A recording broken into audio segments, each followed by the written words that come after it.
si longtemps que pour moi je gardais mes fautes, mes péchés comme un secret.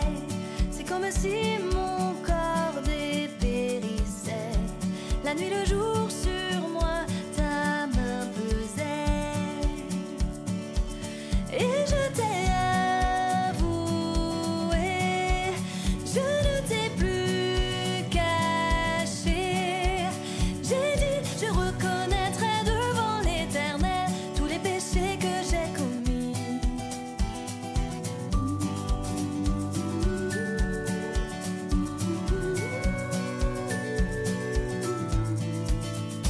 Alors tu m'as déchargé, oh tu m'as déchargé, tu m'as déchargé du poids de mes fautes.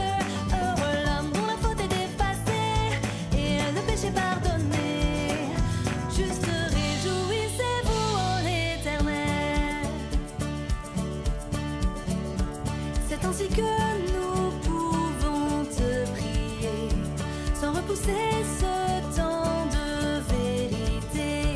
Même si débordent les grandes eaux, nous ne serons pas atteints par leur flot.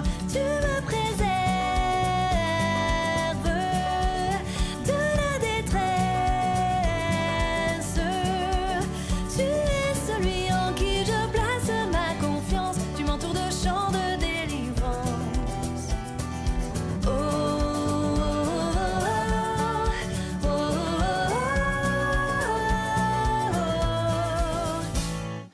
Tu m'as déchargé, oh tu m'as déchargé, tu m'as déchargé du poids de mes fautes.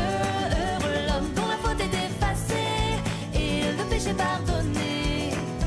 Juste réjouissez-vous en l'Éternel. Tu promets d'avoir le regard sur moi, de m'instruire et de me montrer la voie. Incline mon cœur, ouvre mes oreilles pour écouter et suivre tes conseils. Tant de douleur, loin de ton cœur.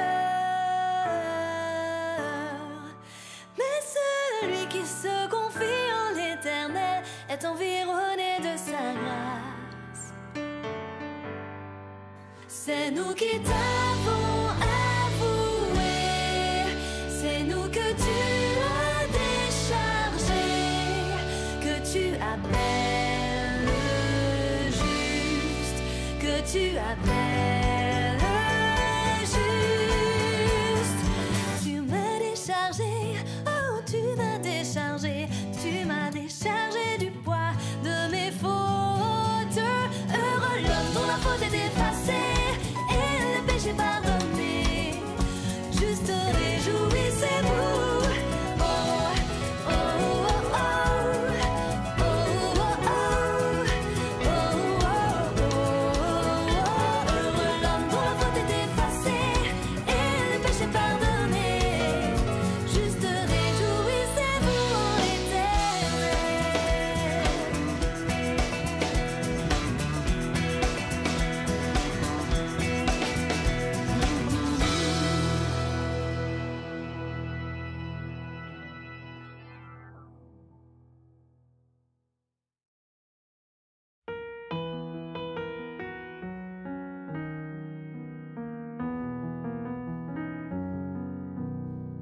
Du sein de l'amour trinitaire, tu établis un plan au Père, bénir un peuple racheté, devant le trône rassemblé, par grâce inclus dans ce destin, nos cœurs acquis à tes desseins, nous t'adressons cette prière. Répands ton salut sur la terre. Ouvre les portes, ouvre les cœurs, sers-toi de nous, Dieu rédempteur, déploie ton bras pour sauver.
dispose de ma vie.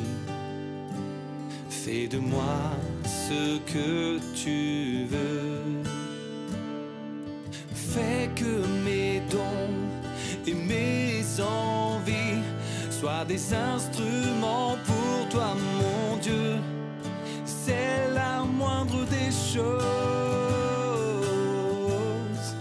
que je puisse faire pour te dire merci. C'est la moindre des choses que je puisse faire, te donner ma vie en retour.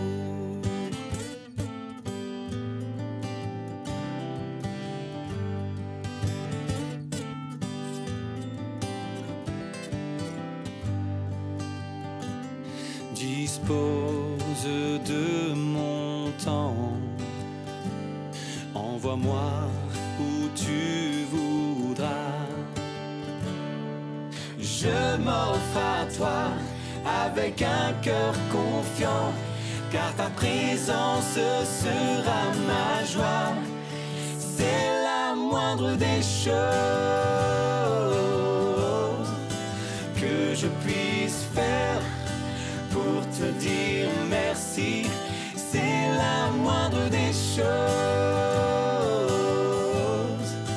que je puisse faire, te donner ma vie en retour.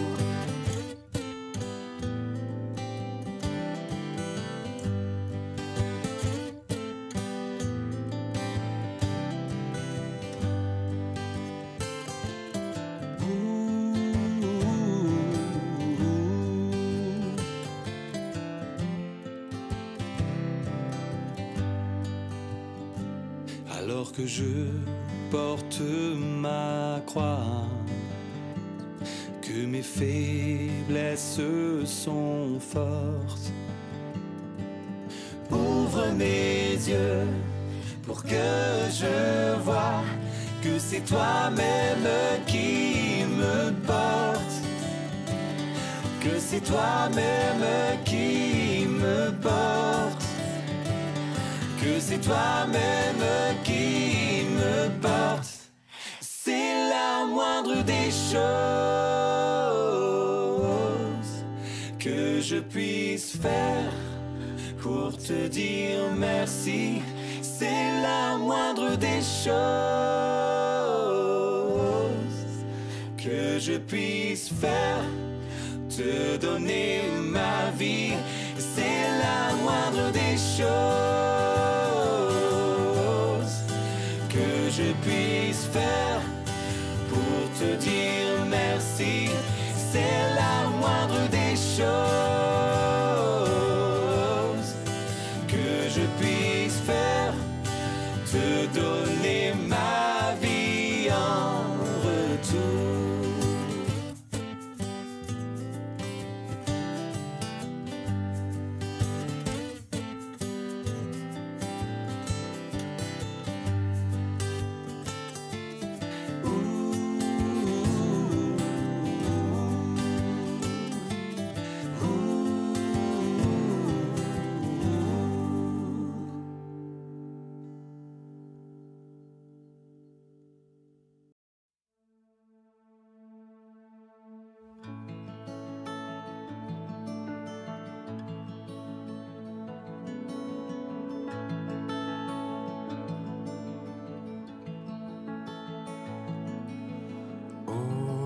Céleste Père, que ton nom soit honoré, qu'au ciel et sur terre soit faite ta volonté. Apprends-nous comment prier selon ta volonté, que ton règne vienne, que ton règne vienne.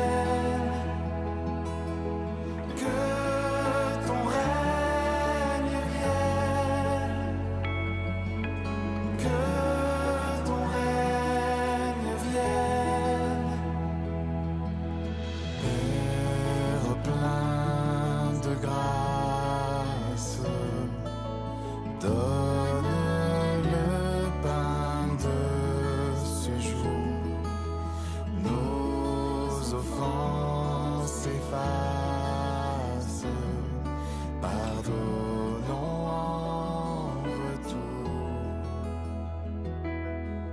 Apprends-nous comment prier selon ta volonté. Que ton règne vienne. Que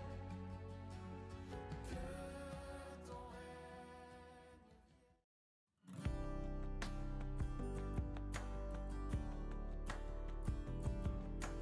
Bonjour à toutes et à tous. Peut-être qu'aujourd'hui vous nous suivez depuis la plage avec les pieds dans l'eau parce que vous êtes en vacances. Peut-être que vous nous suivez depuis un pays où vous êtes encore confinés. Et peut-être que également il y en a d'autres qui travaillent encore. Alors, quelle que soit votre situation, soyez les bienvenus. Et on espère qu'on va avoir encore aujourd'hui, grâce à la parole, un cocktail rafraîchissant spirituellement. Alors, peut-être que certains d'entre vous ont profité des vacances pour faire un petit peu de randonnée dans la nature.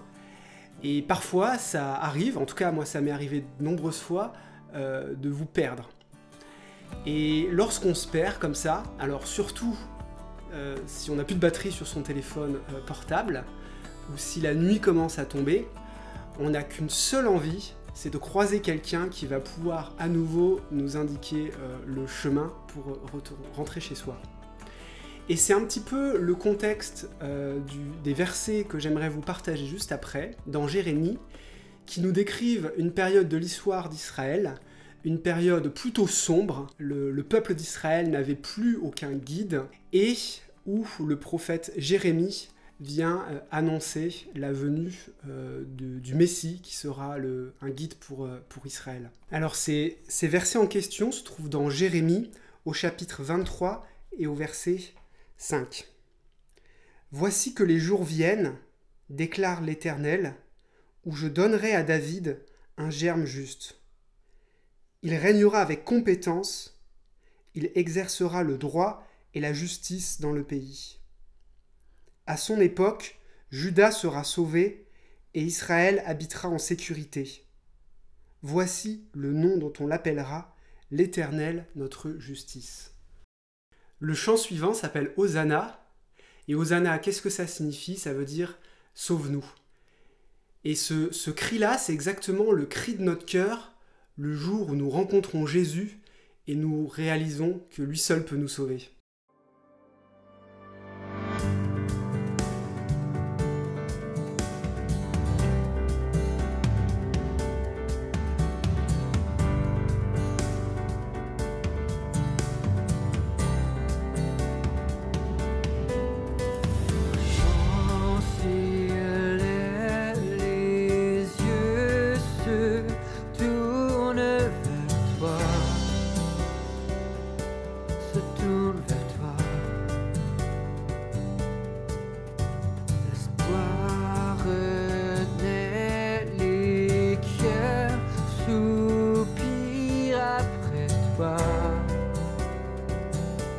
Oui, après toi, te voyant, nous retrouvons la force de vie. Quand nous sommes en ta présence, nos craintes fuient et elles s'enfuient. Hosanna, Hosanna, tu es le roi, le sauveur, à toi la gloire et l'honneur. Hosanna, Hosanna, nous t'accueillons parmi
craintes fuient et elles s'enfuient. Hosanna, Hosanna, tu es le roi, le sauveur, à toi la gloire et l'honneur. Hosanna, Hosanna, nous t'accueillons parmi nous, sois le bienvenu, ô Jésus. Hosanna, Hosanna, tu es le roi, le sauveur, à toi la gloire et l'honneur. Hosanna, Hosanna, nous t'accueillons parmi nous, sois le bienvenu, ô Jésus.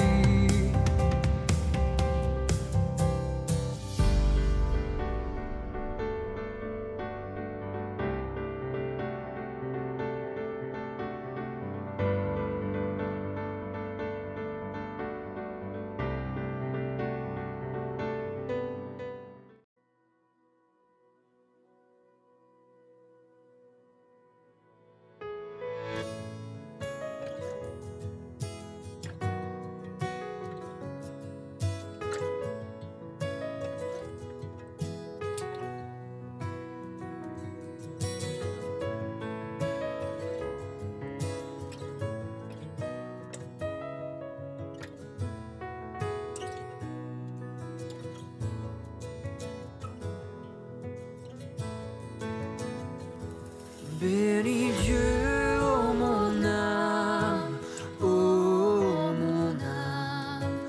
rends gloire à son saint nom. Oh, chante comme jamais, ô mon âme, rends gloire à son saint nom.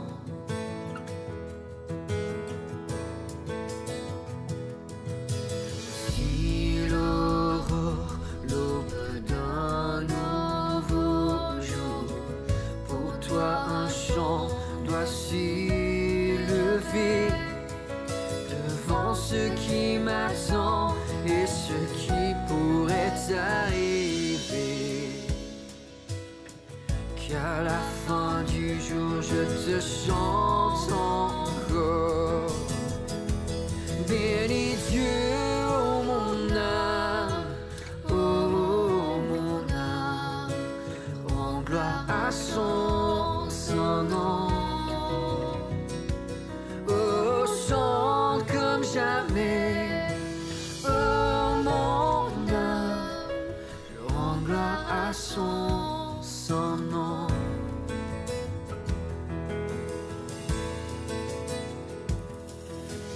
En bonté et lent à la colère, ton nom est grand et ton cœur est bon. Je ne cesserai de chanter tes bontés. J'ai des milliers de raisons pour louer. Bénis Dieu, ô mon âme, rends gloire à son saint nom. Oh, chante comme jamais, ô mon âme, rends gloire à son saint nom.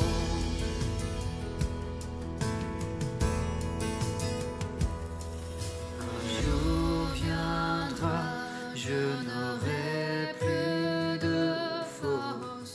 Mon heure venue, la fin sonnera. Pourtant mon âme chantera tes louanges. Pendant des milliers d'années, oui, sans fin. Bénis Dieu, ô mon âme, ô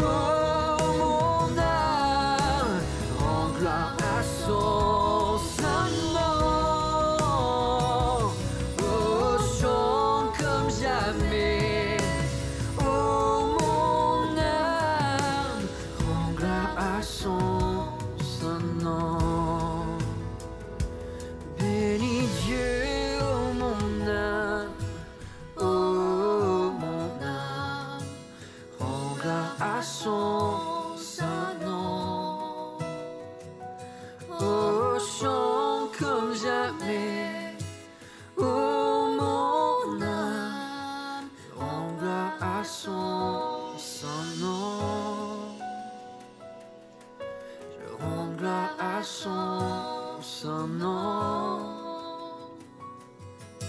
Je rends gloire à son nom.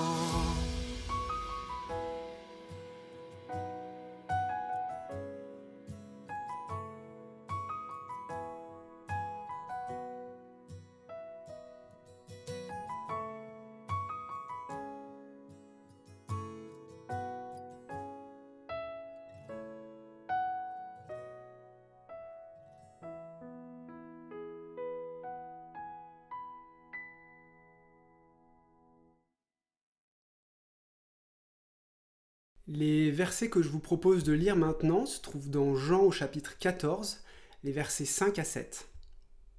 Thomas lui dit : « Seigneur, nous ne savons pas où tu vas.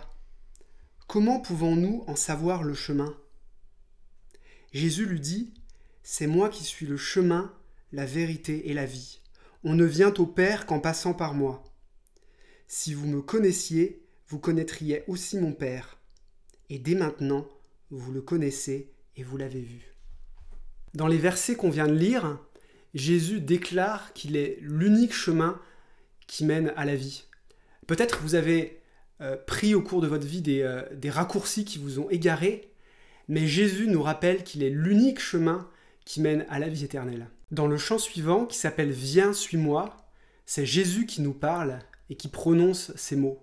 Quel que soit le chemin de vie où nous en sommes, Jésus nous appelle et nous dit « Viens, suis-moi ».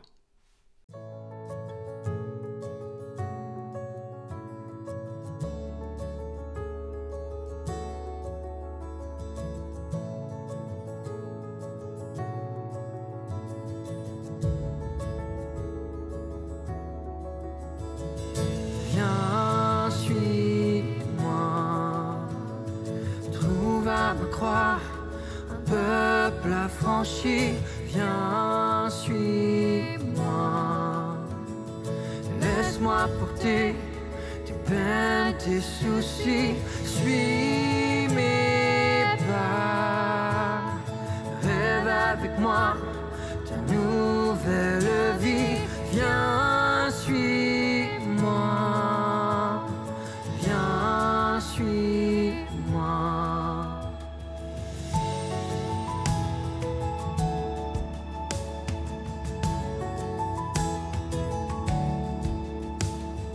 Prends ta croix, laisse derrière toi tes visions sans gloire. Prends ta croix, inspire des âmes à vivre et croître. Suis mes voies, marque par ta vie la vraie histoire. Viens, suis-moi,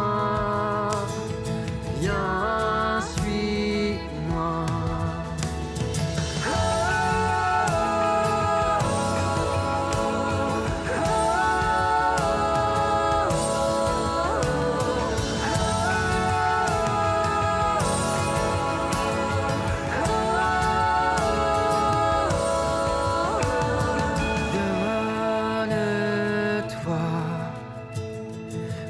Tes prières, c'est les lumières. Donne-toi,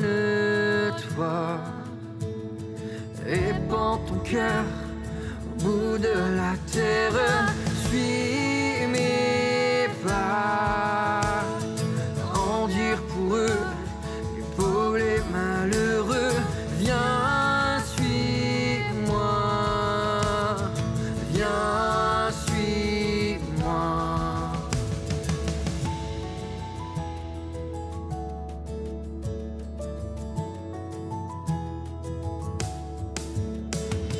Viens, suis-moi,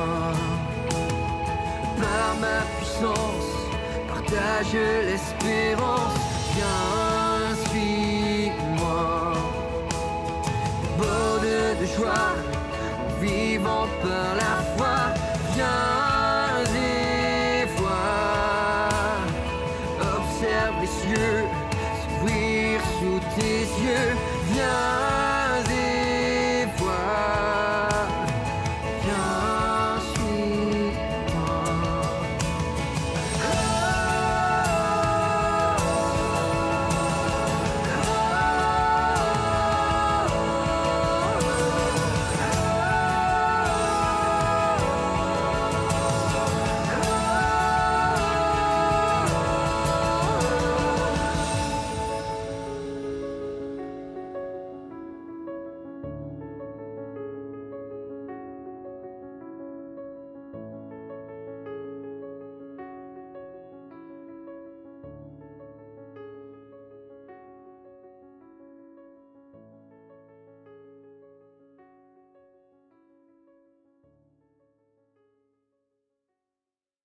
Pour entrer maintenant dans le temps de prière, j'aimerais vous partager quelques versets en Apocalypse 21, les versets 1 à 4. « Puis je vis un nouveau ciel et une nouvelle terre, car le premier ciel et la première terre avaient disparu et la mer n'existait plus. Je vis descendre du ciel, d'auprès de Dieu, la ville sainte, la nouvelle Jérusalem, préparée comme une mariée qui s'est fait belle pour son épouse. J'entendis une voix forte venant du ciel qui disait « Voici le tabernacle de Dieu parmi les hommes. Il habitera avec eux, ils seront mon peuple, et Dieu lui-même sera avec eux, il sera leur Dieu. Il essuiera toute larme de leurs yeux, la mort ne sera plus, et il n'y aura plus ni deuil, ni cri, ni douleur, car ce qui existait avant a disparu. » Ces versets nous donnent une expérience incroyable. Ils nous invitent à garder les yeux fixés sur la ligne d'arrivée, sur la destination qui nous attend au bout de notre chemin à tous, de pouvoir passer l'éternité avec notre Dieu. Et j'aimerais vous inviter maintenant à remercier Dieu pour cette espérance nouvelle qu'il nous donne, quelles que soient les circonstances dans lesquelles on peut se trouver actuellement, qu'elles soient bonnes ou qu'elles soient plus difficiles, nous avons cette espérance incroyable que Dieu nous donne.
Pour ce deuxième temps de prière, je vous invite maintenant à prier pour nos proches, pour ceux et celles qui peut-être n'ont pas encore cette espérance, afin que Christ puisse se révéler à eux.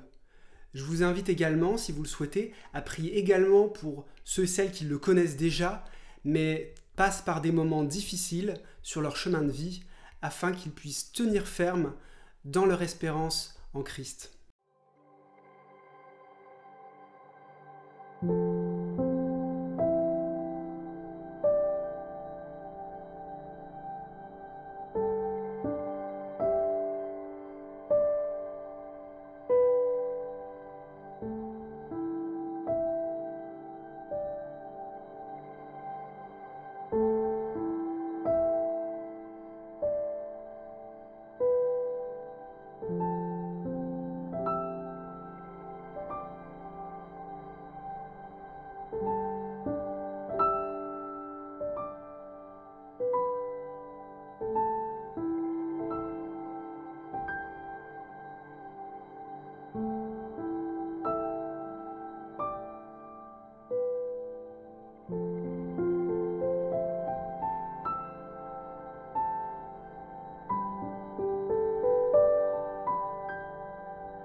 Bonjour à tous, j'espère que vous allez bien.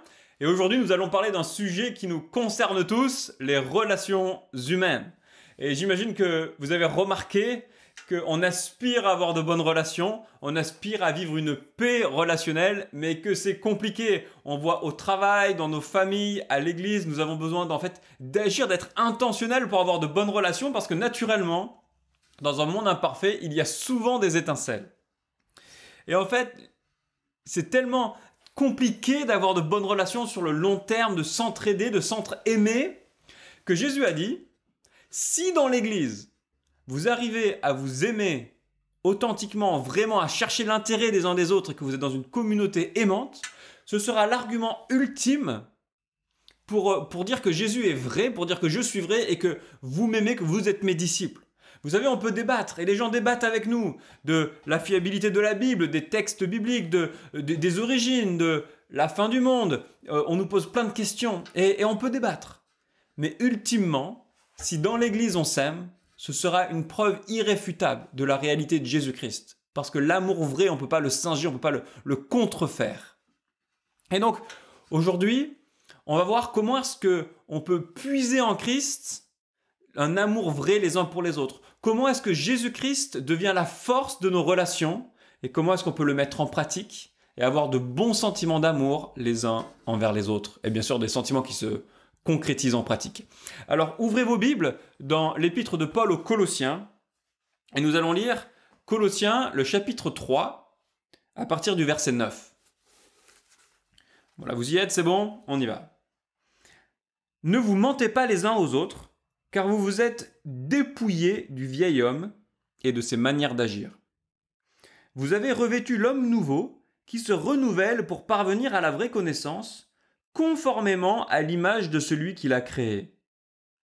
Il n'y a plus ni juif ni non-juif, ni circoncis ni incirconcis, ni étranger ni sauvage, ni esclave ni homme libre, mais Christ est tout et en tous. Ainsi donc, en tant qu'être choisi par Dieu, saint et bien-aimé, revêtez-vous de sentiments de compassion, de bonté, d'humilité, de douceur, de patience. Supportez-vous les uns les autres, et, si l'un de vous a une raison de se plaindre d'un autre, pardonnez-vous réciproquement.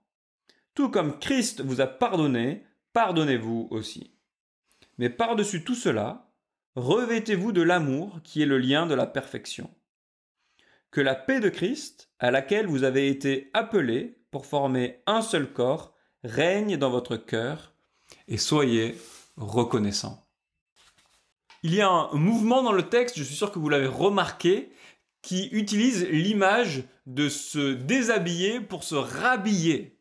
Et 3 fois, l'apôtre Paul écrit, une fois il écrit « Enlevez vos vieux habits et revêtez-vous de bonnes choses. Revêtez-vous du nouvel homme. Revêtez-vous de bons sentiments. Revêtez-vous de l'amour. » Et c'est cette action de se revêtir qui va nous diriger ce matin. Et je vous propose qu'on étudie ces 3 choses, ces 3 actions que Paul nous propose. Et on remarque qu'il y en a une qui est au passé. Nous sommes déjà revêtus de l'homme nouveau. Si vous êtes chrétien, vous avez déjà fait cette action. Qu'est-ce que ça veut dire ? Puisque en même temps, encore aujourd'hui, nous devons nous revêtir de bons sentiments et ultimement nous revêtir d'amour. Donc c'est ce qui va nous diriger. Revêtir l'homme nouveau, revêtir de bons sentiments, revêtir l'amour. Alors on va commencer par revêtir l'homme nouveau. Comment ça marche? Puisque Paul nous dit, dans le passé, vous êtes dépouillés du vieil homme et vous avez déjà revêtu l'homme nouveau. Et puis en même temps, donc, il nous dit de revêtir de bons sentiments. Comment est-ce qu'on peut être saint? Si vous regardez au verset 12, comment est-ce qu'on peut être saint, bien-aimé, choisi par Dieu et en même temps devoir agir? Eh bien, si vous appartenez à Jésus, il vous a choisi, il vous aime, il vous considère comme un bien-aimé et maintenant nous voulons apprendre à vivre à son image, à sa ressemblance et ça, c'est un processus. C'est un petit peu comme dans le mariage. Quand on se marie, on signe un bout de papier. Techniquement, on est marié, mais c'est une coquille vide. Il va falloir vivre le mariage. Il va falloir le rendre réel, il va falloir le créer. Et vous savez, quand je me suis marié avec Dorian, c'était il y a 9 ans, on s'est rapidement rendu compte des implications de vivre ensemble avec une Alsacienne et un Méditerranéen. Alors on le savait, mais il fallait maintenant le faire. Et donc assez rapidement, Dorian m'a dit, Jérémy, on va aller à Ikea et on va acheter ces meubles, vous savez, avec plein de cases. Vous avez 4 cases verticales, 2 cases où vous avez différents modèles. Et on va mettre ça à l'entrée. Et tu vois, ton bins, tes papiers, tes trucs qui traînent un peu partout, tu vas les mettre dans ta case. Tu gères comme tu veux ta case, mais pas partout. Et donc, on a dû apprendre à vivre ensemble. Techniquement, on était mariés, mais on a dû construire pour réussir à vivre une Alsacienne et un Méditerranéen dans le même appart. Et ce que nous dit ce texte, c'est que la vie chrétienne, c'est pareil. Quand on a signé avec Jésus-Christ, on a réalisé que on avait besoin de pardon sur nos relations passées, où nous aussi on était égocentriques, où nous aussi on participait à ce chaos relationnel dans lequel on vit. On avait besoin de pardon et d'une réorientation. Et quand on l'accepte, on signe avec lui, on est déclaré saint juridiquement, on est considéré comme bien-aimé par Dieu. Nous choisissons une nouvelle orientation de vie. Et maintenant, on va agir pour devenir à son image. On est touché d'être ses bien-aimés, ça devient le moteur. Et à notre tour, on va montrer de l'amour aux gens qui sont autour de nous. Et on va avoir des hauts, on va avoir des bas, on va se louper dans nos relations. Parfois, moi, je fais des choses et je me dis, mais Jérémy, pourquoi t'as fait ça? On va avoir des bas. Mais dans ces aléas de la vie, dans ce cheminement, notre statut de bien-aimé, notre statut de saint, notre statut d'enfant de Dieu ne sera pas remis en question. Et dans le mariage, heureusement que Dorian n'est pas parti à chaque fois que j'ai laissé traîner mon téléphone portable et que je l'ai perdu. Sinon, ça n'aurait pas marché. Nous étions dans une relation aimante et on a appris à vivre ensemble en s'aimant. Et c'est la même chose avec Dieu. Quand on a signé avec Jésus, on s'est dépouillé du vieil homme, on s'est dit non, je ne veux plus participer à ce chaos relationnel. Je veux me réorienter vers Dieu, vers les autres. Et maintenant, je vais apprendre dans une dépendance de Dieu confiante. Et nous sommes bien-aimés de Dieu parce que Jésus a partagé son statut de fils avec nous. Qui que vous soyez, nous dit le texte, et c'est très touchant, qui que vous soyez, nous dit le texte, Jésus-Christ, c'est tout ce que vous avez besoin. Le texte dit peut-être que vous êtes, c'est au verset 11, juif, pas juif, circoncis, ni non-circoncis, ni étranger, ni sauvage, ni esclave, ni homme libre. Ça, c'est des catégories de l'époque, mais peut-être qu'aujourd'hui, vous êtes un professionnel accompli avec un CV long comme le bras. Eh bien, en fait, Jésus-Christ, malgré ça, c'est tout ce que vous avez. Peut-être qu'à l'inverse, vous avez l'impression d'avoir échoué beaucoup de choses. Peut-être que ce Covid vous a mis un gros coup dans votre vie. Mais Jésus-Christ, c'est tout ce que vous avez. Et c'est tout ce que vous avez besoin. Peut-être qu'on parle beaucoup de racisme en ce moment. Peut-être que vous vous sentez méprisé. Eh bien, Jésus-Christ, c'est tout ce que vous avez et tout ce dont vous avez besoin. Parce que grâce à lui, Dieu le Père vous aime, Dieu le Père vous déclare saint et peut vous réorienter vers une nouvelle vie. Et c'est là le moteur du changement. Quand on est touché par la compassion de Dieu le Père envers nous, il a envoyé son Fils pour nous sauver, quand on est touché par sa compassion, quand on est ému de l'amour de Dieu pour nous, quand on réalise que Jésus-Christ, c'est tout ce dont on a besoin et qu'on l'a, eh bien à notre tour, on va faire preuve de bienveillance et d'amour autour de nous. Où en êtes-vous? Avez-vous décidé de suivre ce chemin, de réorienter la boussole de votre vie pour dire non, je ne veux plus de ce chaos relationnel, je veux créer des relations aimantes et aimer Dieu? Est-ce que vous ressentez cet amour de Dieu pour votre vie? Est-ce que c'est quelque chose d'intellectuel, mais l'avez-vous saisi pour le vivre à votre tour? Alors ce qu'on a dit, c'est que avec Jésus, on change d'orientation de vie. Jésus, c'est tout ce qu'on a, c'est tout le nécessaire pour vivre, qui que nous soyons. Si vous l'avez, vous avez tout.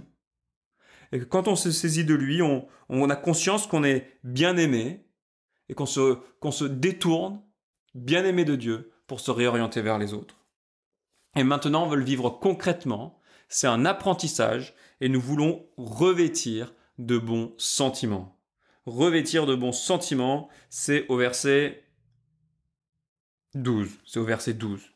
Le contexte ici, c'est l'Église. Dans l'Église, on veut revêtir de bons sentiments à l'image de Jésus-Christ. Bien sûr, nous voulons aussi le faire à l'extérieur, mais normalement, dans l'Église, nous devrions avoir une réciprocité les uns envers les autres, qui permet d'avoir une communauté aimante. L'idée, c'est de remplacer le mensonge, vous le voyez au verset 9, par toute une série de bons sentiments. Il s'agit d'apprendre ces sentiments que Jésus a manifestés envers nous pour à notre tour les manifester autour de nous. Alors on va prendre la liste, ça commence par la compassion. Apprendre la compassion. Apprendre à percevoir et à ressentir la souffrance d'autrui pour avoir de l'empathie et peut-être aider si possible. On ne parle pas de condescendance où on va exploiter l'autre pour faire semblant qu'on est quelqu'un de plus grand que l'autre. Non, non. Mais comment est-ce qu'on peut cultiver une sensibilité sur la réalité de vie des uns et des autres pour les aimer à notre tour dans cette situation? Est-ce qu'on est par exemple suffisamment présent dans la communauté de l'Église et disponible pour avoir de la compassion pour les frères et sœurs?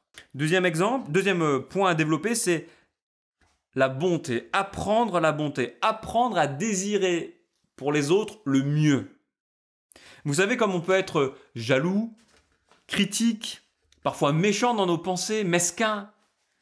Remplaçons-le par l'inverse pour rechercher le bien de ceux qui nous entourent. Nous devons apprendre l'humilité. Jésus-Christ a lavé les pieds de ses disciples. Nous devons apprendre à se respecter, à se servir, même dans les tâches humbles. Apprendre à respecter les autres points de vue.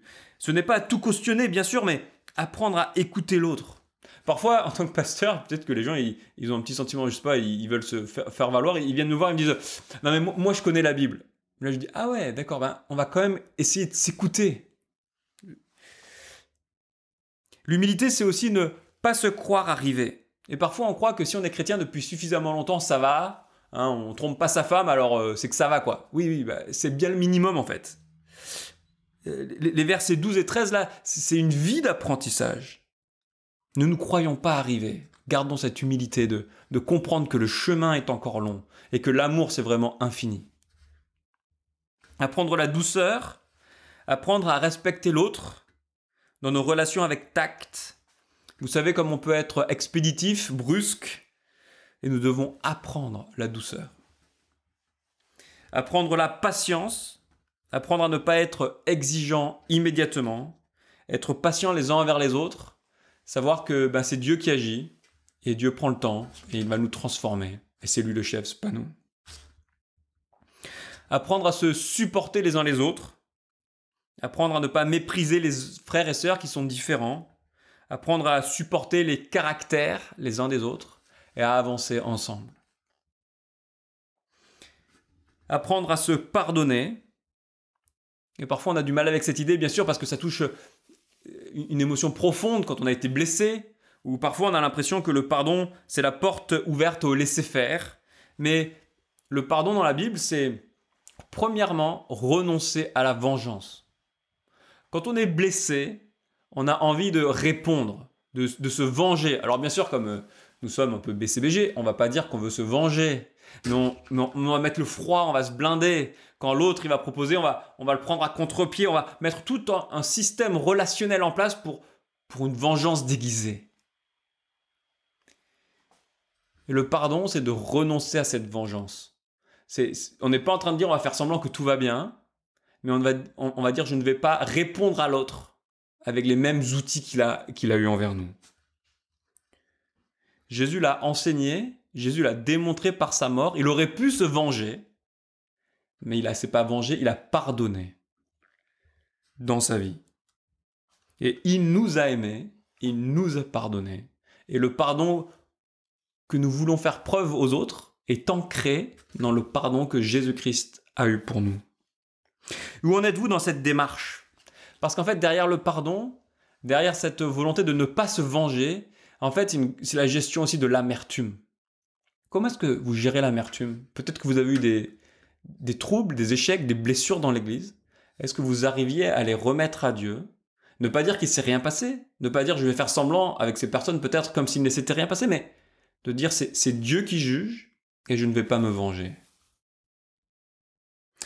Êtes-vous relationnellement impliqué dans l'église ou êtes-vous distant et froid? Et je sais que c'est compliqué en ce moment avec le Covid, mais vous savez comme on peut jouer un rôle distant. Finalement, vous savez comment on peut se mentir les uns aux autres par nos attitudes. On peut être là physiquement, mais distant relationnellement. Et là, Paul nous demande d'apprendre à être de bonnes personnes relationnelles dans l'Église, d'être présents et de faire preuve de ces bonnes choses. Et nous, les vieux chrétiens, on doit faire attention de ne pas se croire arrivés. Nous avons tendance à manquer d'humilité, justement, et de faire le service minimum. Où en sommes-nous dans notre bonté envers les frères et sœurs? Où en sommes-nous dans notre patience, dans notre pardon? Et ce que je vous propose, c'est de prendre un point de cette liste et de le travailler. Vous savez, quand on a beaucoup de choses qui nous viennent dessus, comme ça, on a du mal après à être concret. Alors, prenez un de ces points et travaillez-le. Si vous ne savez pas quoi faire, allez voir votre conjoint et dites-lui qu'est-ce que je dois travailler. Et à mon avis, il va rapidement vous répondre. J'ai fait le test et ça a marché, bizarrement.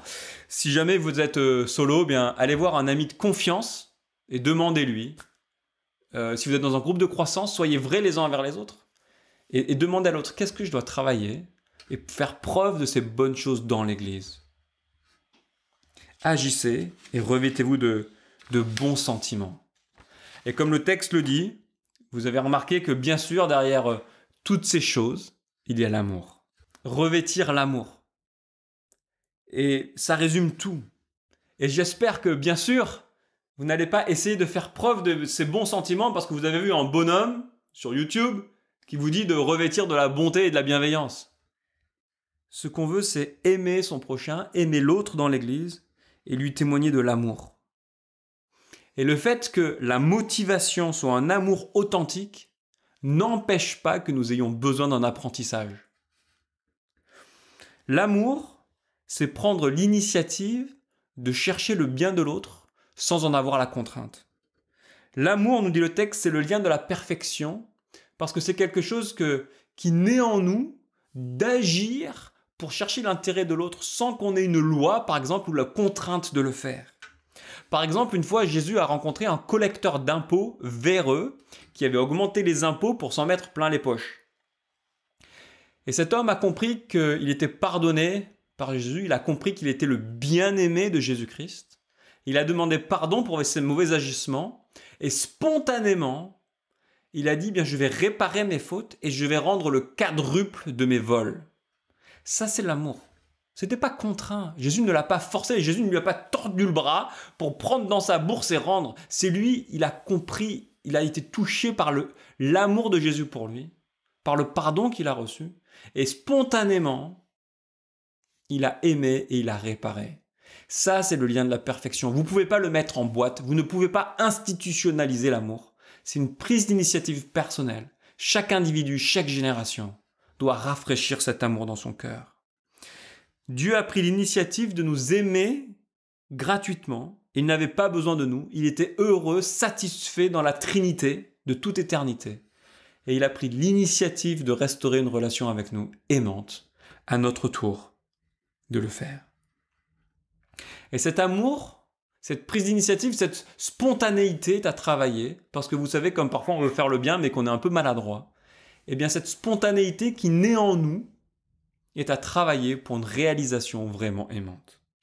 À une époque, je me souviens, quand ma mère cuisinait, il y avait le grand plat pour nous, parce qu'on est des gros mangeurs avec mon père, mais il y avait aussi 2 petits plats à côté, pour la grand-mère et pour une dame de l'église malade.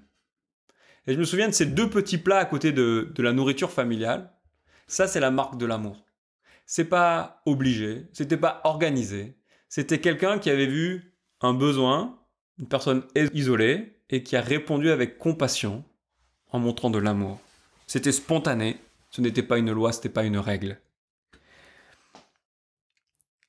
Et donc, comme je vous l'ai dit, cette spontanéité, cet amour que Jésus fait naître en nous, quand on est touché par son amour, c'est aussi un apprentissage.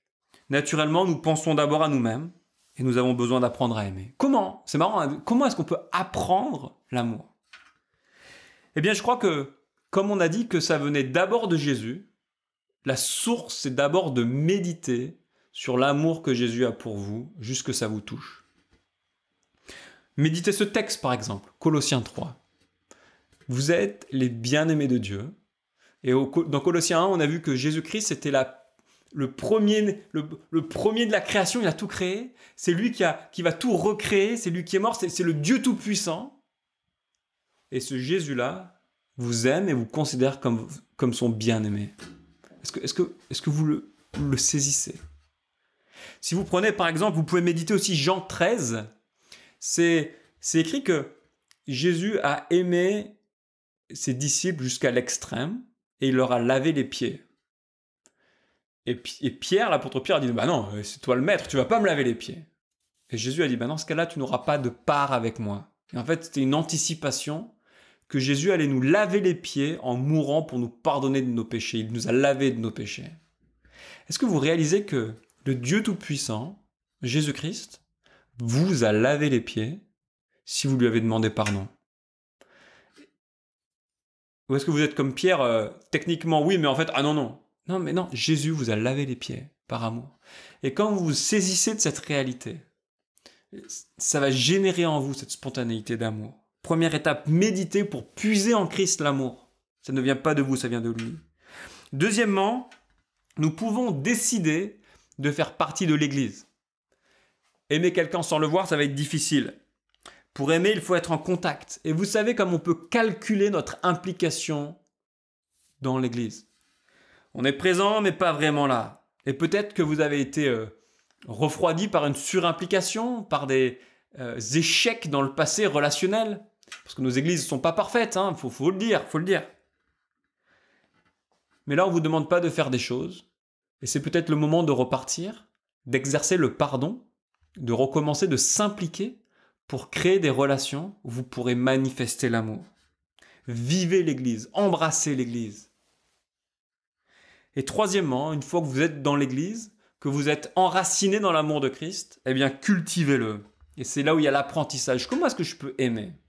Comment est-ce qu'on peut faire du bien les uns envers les autres? Vous aurez des joies, vous aurez des peines, des réussites et des échecs. Mais persévérons ensemble. Qui a besoin d'un coup de fil? Qui a besoin d'un coup de main? Qui a besoin peut-être juste d'être entendu? Qui a besoin d'un groupe de croissance pour cheminer avec? Comment est-ce que quand le conflit monte, je peux être acteur de conciliation? Comment est-ce que je peux être la personne qui met de l'huile dans les rouages et pas du sable? Ça s'apprend, ça se travaille. Et quand on vit ça, quand on vit cette église avec un amour mutuel, on va trouver la paix relationnelle. C'est au verset 15. Pour former un seul corps, nous ne sommes pas divisés, nous expérimentons la paix et nous sommes reconnaissants de vivre dans une telle communauté. Vous avez remarqué les efforts déployés par nos compatriotes pour trouver la paix? Regardez les millions de solutions proposées pour trouver la paix, mais c'est toujours une approche égocentrique. Et ça ne produit pas la paix. Une fois, j'ai vu passer sur Facebook quelqu'un qui disait « Ah, tous les matins, il faut faire une position de yoga et lever les pieds. » Tu peux avoir les jambes légères et être infect dans tes relations. Là, pour trouver la paix, c'est une approche relationnelle. Dans l'Église, quand il y a une réciprocité, que toutes les personnes du groupe font preuve de cet amour mutuel, on va trouver la paix relationnelle. La recherche de paix n'est plus égocentrique, la recherche de paix devient relationnelle. Et Jésus-Christ est la force de nos relations. Que retenir? Ce passage nous explique que Jésus-Christ, en fait, est la force de nos relations, parce que quand on est touché par son amour envers nous, spontanément, on va faire preuve d'amour. Mais ce n'est pas du tout cuit. On a besoin d'apprendre à être des chrétiens aimants. Quand on s'est détourné de ce chaos relationnel et qu'on a dit non mais maintenant je ne veux plus participer au chaos, je veux à la zizanie, je veux construire de bonnes relations, je te demande pardon Seigneur, aide-moi à avancer.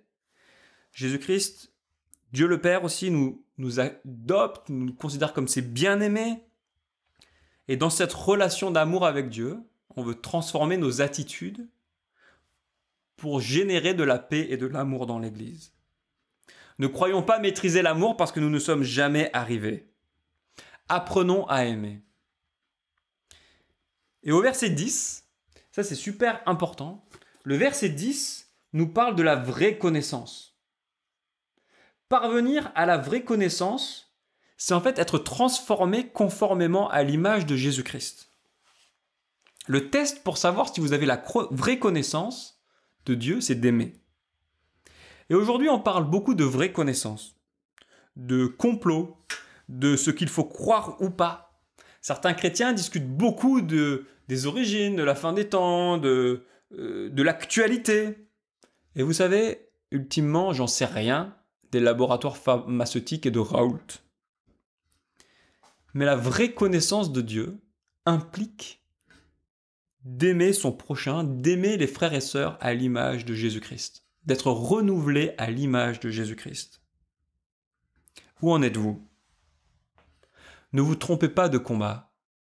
Où en êtes-vous ? Et je me pose la même question, où en sommes-nous dans cette démarche d'apprendre à aimer, de cette démarche d'apprentissage, d'humilité, de se dire « je ne suis pas arrivé, j'ai besoin d'apprendre à aimer ». Eh bien, ne nous trompons pas de combat, méditons son amour, prenons des résolutions fermes et avançons pour aimer Dieu et s'aimer mutuellement dans l'Église. Je vais prier. Père éternel, toi le Dieu tout-puissant, c'est surprenant, c'est touchant que tu aies eu de l'égard pour nous en tant qu'individus. Nous ne sommes rien, juste de la poussière d'étoiles, mais tu nous as créés, tu nous aimes et tu nous considères comme bien-aimés. Et Seigneur Jésus, Dieu Tout-Puissant, je te demande pardon parce que je méprise cet amour. Je ne m'en rends pas compte, je ne le cultive pas, je vis comme si tu ne m'aimais pas. Et Seigneur, pardon. Et je veux être touché à nouveau, rafraîchir ce souvenir de cet amour que tu as envers moi, quand je l'ai accepté pour la première fois. Et je veux être touché par ton amour pour à nouveau en faire preuve. Et Seigneur, j'ai besoin de ta sagesse. Nous avons besoin de ta sagesse pour aimer, pour servir, pour créer un groupe qui vit dans la paix et qui s'aime, qui s'entraime, Seigneur. Je te prie que tu nous aides, que nous ne soyons pas oublieux, que tu nous donnes cette humilité de ne pas nous croire arrivés, mais que tu puisses nous aider d'apprendre à aimer, Seigneur. Pour ta gloire, nous te prions, Seigneur. Amen. Bon dimanche et à bientôt. Merci beaucoup Jérémy pour cette prédication qui nous encourage à progresser dans nos relations avec les autres. Je vous invite maintenant à chanter un dernier chant, à l'agneau sur son trône.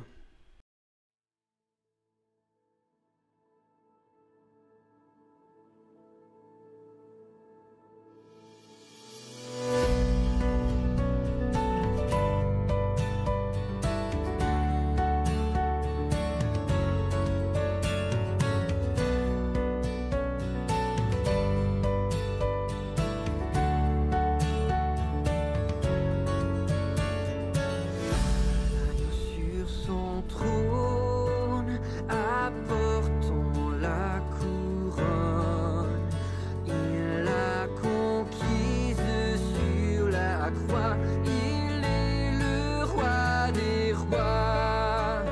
Éveille-toi, mon âme, bénis, adore, acclame, avec tous les anges du ciel, Jésus Emmanuel.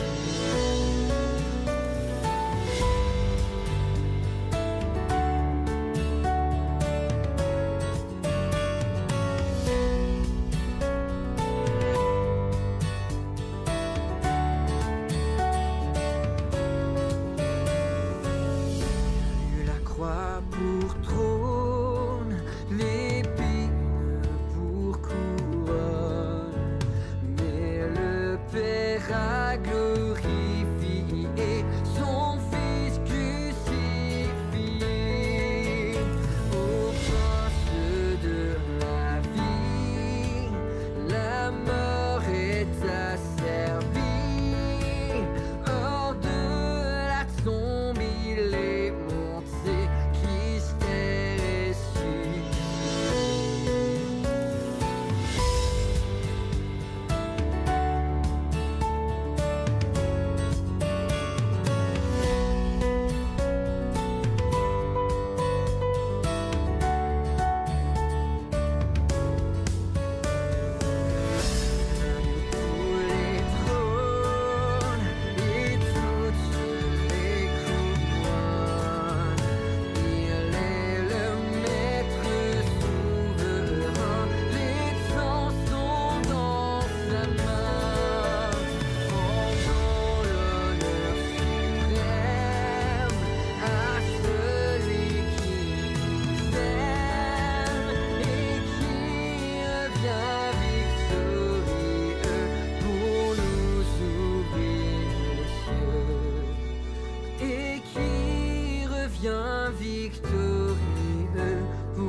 Bonjour, je m'appelle Kevin et je suis membre de l'église de Trévoux.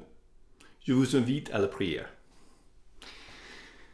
Seigneur Jésus, déjà merci pour ce temps qu'on a passé ensemble, même si on n'est pas vraiment ensemble comme on veut.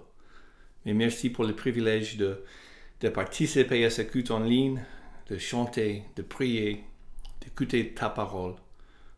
C'est vraiment une grâce et un privilège et je te remercie pour ça, Seigneur. Et Seigneur, je veux prier pour les voyageurs, les gens qui sont en vacances ou qui vont prendre leurs vacances cette semaine et pendant ce temps d'été. Sois avec eux, garde-le, Seigneur, surtout pendant ces temps difficiles. Et Seigneur, dernièrement, je veux prier pour que tu nous aides d'apprendre, comme Jérémie nous a rappelé, d'apprendre à aimer les uns les autres, d'apprendre d'avoir de la humilité, d'apprendre d'avoir compassion, de mettre les autres avant nous-mêmes et de penser de leur point de vue et d'aimer les uns les autres comme tu les aimes et comme tu veux qu'on le fait, Seigneur. Guide-nous, apprends-nous comment aimer comme tu aimes, Seigneur. Que tu sois glorifié. Amen. Merci à toutes et à tous d'avoir suivi ce culte en ligne. Je vous souhaite maintenant un très bon dimanche, que Christ puisse être au centre de notre chemin encore cette semaine.